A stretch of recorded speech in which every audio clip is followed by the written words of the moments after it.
तो जो आ बाजू कपास आपने उपाड़ी नाख्यो है, जो आ उपाड़ी नाख्यो कपास है।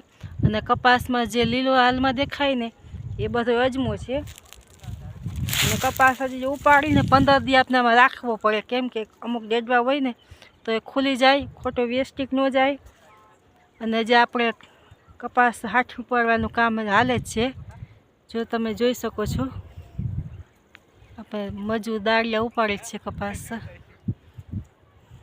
અને કપાસમાં અમુક રાઈના છોડવા જો ઉગ્યા હે એ રાખી દીધા, કેમ કે કાંઈ નડતરરૂપ થાય નહીં, આપણે રાઈ પણ થઈ જાય। અને જો આપનો અજમો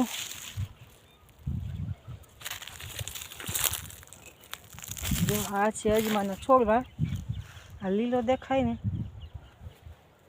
એ બધો અજમો જ છે। જો તમે કપાસમાં કંઈ પણ અન્ય મોલ વાવતા હોય તો જરૂર કોમેન્ટ કરજો, કારણ કે આમાં ખર્ચો ઓછો થાય, ઓછી મહેનત થાય છે।